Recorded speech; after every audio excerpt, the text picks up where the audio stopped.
Unless we, the people, decisively stand up, our children will continually be gunned down. There were 180 school shootings in a 10-year period, according to a CNN study ending in 2019. 356 victims were either dead or injured, but nearly 200,000 victims had to witness that violence. We, the people, have a constitutional right to domestic tranquility and justice, rights denied in the current gun culture. A recent response to this gun culture was proposed legislation for gun safety measures by a bipartisan Senate committee. We, the people, can be hopeful, but we must not forget past responses to violence, good and bad. Three particular responses can help steer us in decisively knowing where we stand. One response was to mass shootings in the past in schools in the US. Another response was to mass shootings in Great Britain. And finally, the response to Uvalde.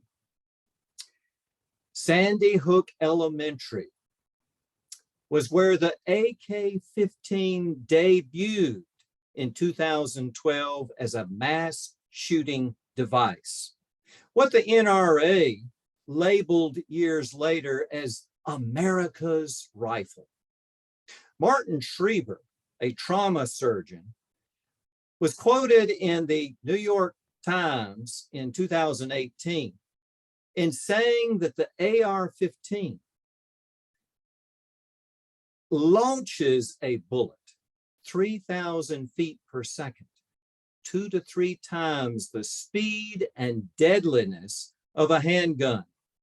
The AR-15 entry point is small, but the exit is large, up to a foot wide, because of the speed. It churns tissue and shreds bone like a bomb going off. Imagine 20 bodies at Sandy Hook. The impact of that force. Not enough impact to have we, the people, take a stand. The New York Times, a couple of days after the massacre, said that the school principal and counselor, both women, tried to tackle the 20-year-old shooter, but were blasted to death. Blasted just like the 4 teachers there. You may remember a decisive tackling of a shooter, 22 years old, by Tyler Howell at UNC Charlotte. He was the last of 6 students shot 3 times as Tyler charged and then body slammed that shooter to the ground. Tyler went down a hero, and we, the people, still did not stand. Can we take a stand and tackle this issue? Living in a land looming with 300 million guns? Great Britain tackled the issue twice prior to the year 2000. A mass shooter so moved the people in 1987 that they moved the parliament to ban semi-automatic rifles. Then a mass shooter in 1996 so moved the people, they moved parliament to ban handguns the same year. We in America now are faced with Uvalde. It began at 11:30 a.m., May 24th, with a teacher calling 911 to say, a man with a gun is outside the school. 5 minutes later, that 18-year-old has entered through a door unlocked at the back. He begins unloading his AR-15 into classrooms 111 and 112. Within minutes, 3 officers and then 4 more join behind where that shooter had entered, but they retreat and take cover upon receiving fire.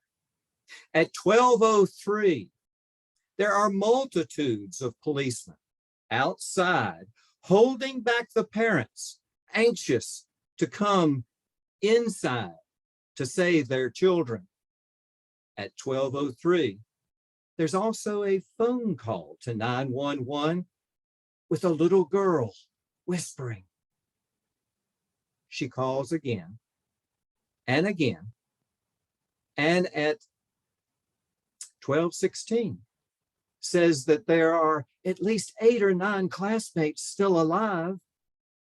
There are 19 police officers waiting